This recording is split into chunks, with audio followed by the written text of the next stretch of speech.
Assalamu alaikum wa rahmatullahi wa barakatuh. Bienvenue à tous sur ce numéro de l'émission La Voix des Écritures. Devrions-nous croire au paradis enseigné par Jésus-Christ et dont il en a fait la promesse à ceux qui lui obéissent ou à celui dont Mohamed parlait dans le Coran? Jésus et Mohamed n'ont pas prêché le même message puisque déjà sur la question du paradis, les deux sont en désaccord direct entre eux. Et puisqu'il n'y a qu'un seul paradis, certainement l'un d'eux est dans l'erreur. Voyons ensemble. Mohamed prêchait à ses fidèles une variété de plaisirs qui les attendaient dans le paradis d'Allah. L'un de ces plaisirs mentionnés dans le Coran est la jouissance éternelle de la sexualité avec des femmes d'une beauté inégalable. Par exemple, lorsque nous prenons la sourate 78, le verset 31 à 33, il est écrit ceci: pour les pieux, ce sera une réussite, jardin et vignes, et des belles au sein arrondi d'une égale jeunesse.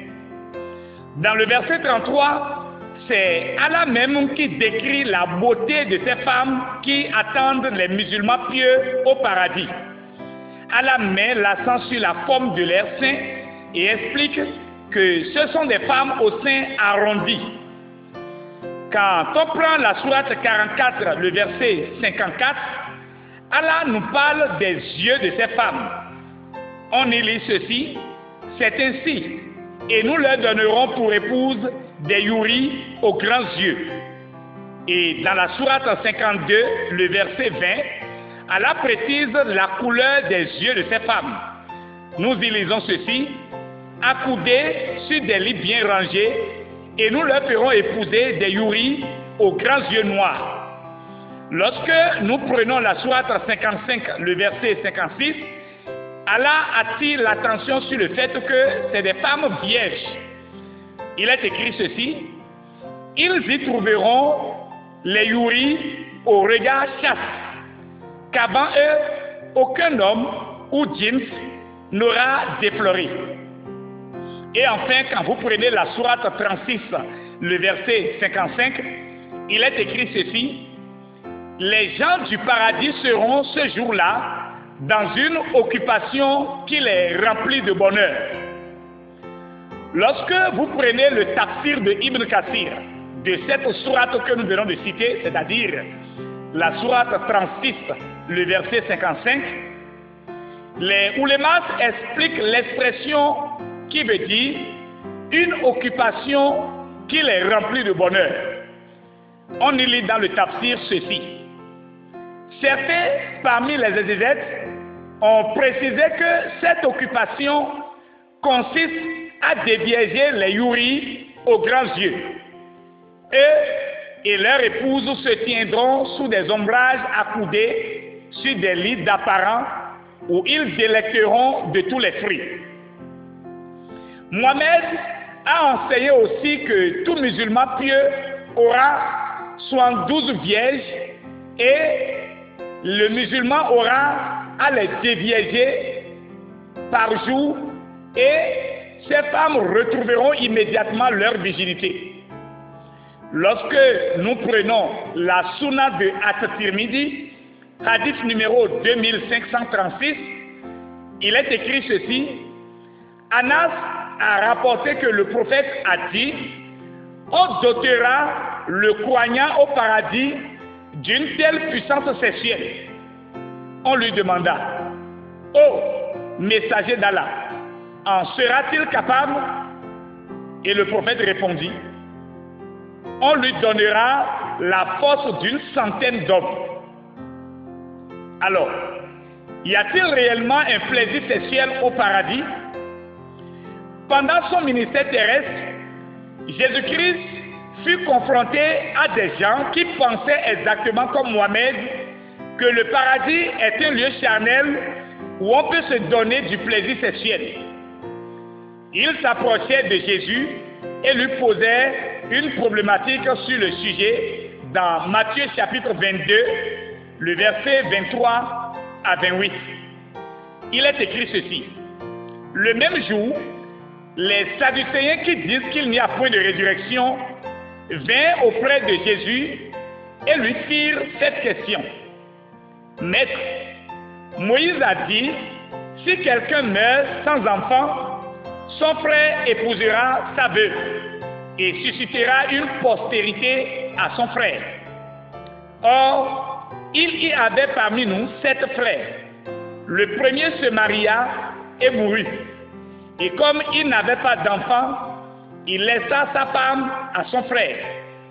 Il en fut de même du second, puis du troisième, jusqu'au 7e.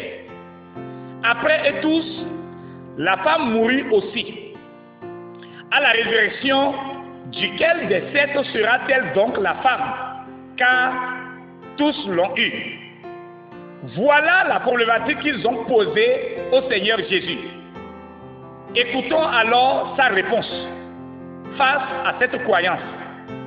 Toujours dans Matthieu chapitre 22, le verset 29 à 30, nous lisons la réponse de Jésus.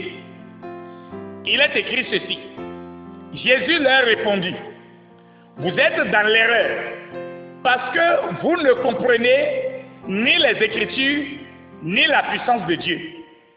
Car à la résurrection, les hommes ne prendront point de femmes, ni les femmes de mari, mais ils seront comme les anges de Dieu dans le ciel. Dans ces versets, Jésus condamne cette croyance de mariage et de sexe dans le paradis.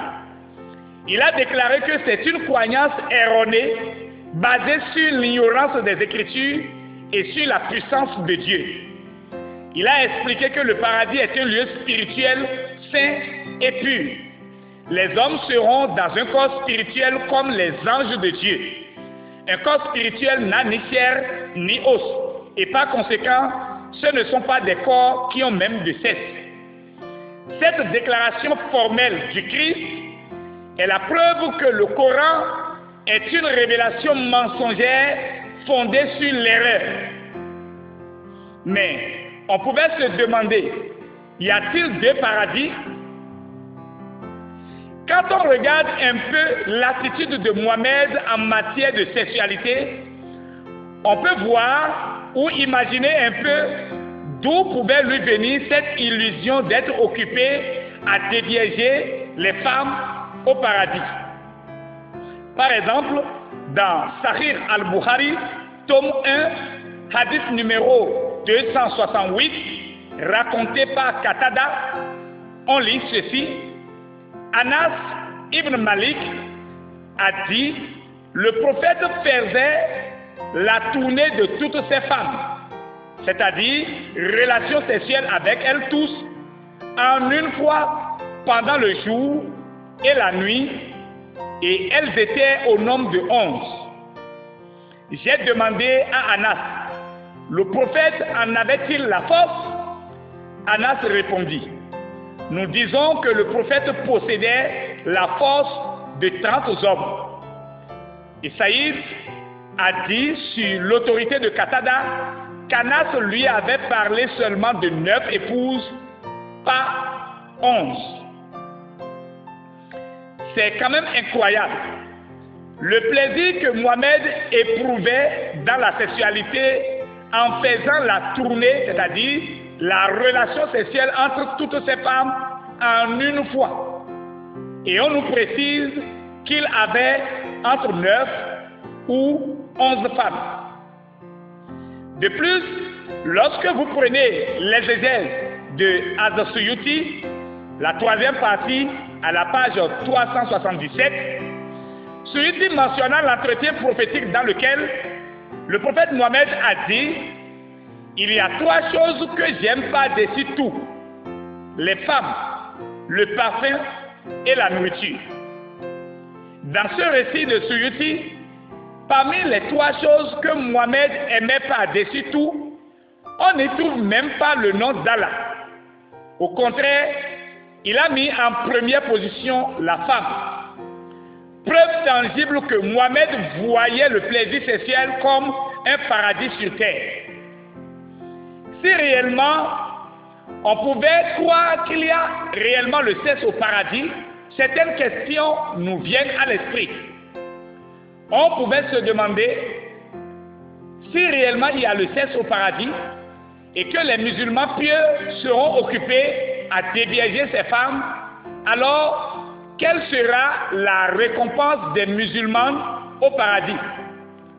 Puisque ce sont aussi des femmes qui ont cru et qui iront au paradis. L'autre question qui nous vient à l'esprit est que ces femmes que les musulmans seront occupés à dévierger, est-ce qu'elles vont tomber enceintes après des relations sexuelles?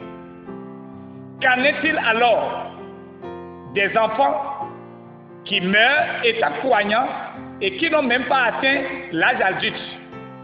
Quelle sera leur récompense si réellement il y a le sexe au paradis? Pour ce qui nous concerne, nous croyons que entre Jésus et Mohamed, quelqu'un est dans l'erreur. Et ça ne peut être Jésus. Nous croyons que le paradis est réellement un lieu spirituel pur et saint et qui ne peut pas avoir du plaisir sexuel. Et toi, quel paradis tu crois? Celui dont Jésus parle ou celui dont Mohamed parle?